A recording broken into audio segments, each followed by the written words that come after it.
Kumakalat ngayon ang interview ng CEO ng Summer Sonic na si Naoki Shimizu. May lumalabas nga ngayong bagong information tungkol sa SB19 at sa kanilang performance sa Summer Sonic 2026.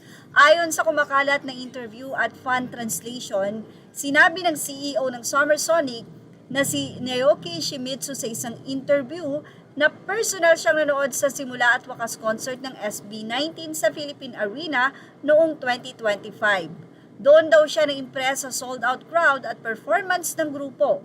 Kaya inimbitahan niya silang mag-perform sa Summer Sonic 2026 Pacific Stage. Sa interview translation na kumakalat, nagulat daw ang host nang marinig na sold out ang 2 araw ng concert. Nabanggit din na parang reverse offer ang nangyari. SB19 expressed interest to perform tapos gusto rin sila mismo ng Summer Sonic CEO na kunin sa lineup. Ang confirmed at official na bahagi, officially announced na kasama ang SB19 sa Summer Sonic's 2026 lineup sa Japan ngayong August. Ang simula at wakas at simula era ay naging malaking milestone kasama ang Philippine Arena Concert at World Tour. Ang nasabing video or ang interview na ito ay matatagpuan sa X. Legit ang nasabing interview, ito ay mismo nanggaling ang kwento, hindi lang sa fan speculation.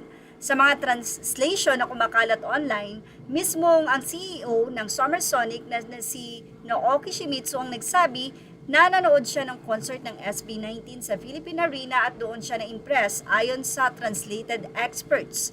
I once watched their live concert. They sold out 2 days concert there. They told me they want to perform in Summer Sonic. I would really love to see you perform this year.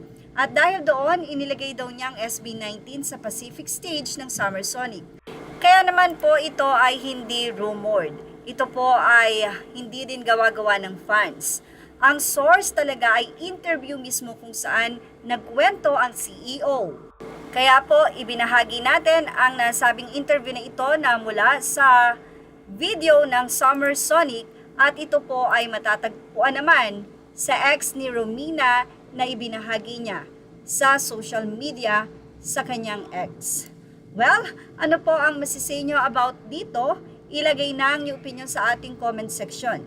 Dahil yan po ay mahalaga sa amin or sa atin. Kung mayroon pa po kayong nais idagdag, ilagay lamang po ito sa ating comment section. Samantala, spotted naman ang SB19 na si Justin sa Manila concert scene ng Cup of Joe kung saan ay tinilaan nga doon ang nasabi nga pong member. Makikita ang napakaraming nag-video at very supportive na si Justin sa kanyang mga kapwa P-pop. At yan ang ating Showbiz Now update. Images are all credit to the rightful owners. Thank you for watching Showbiz Now.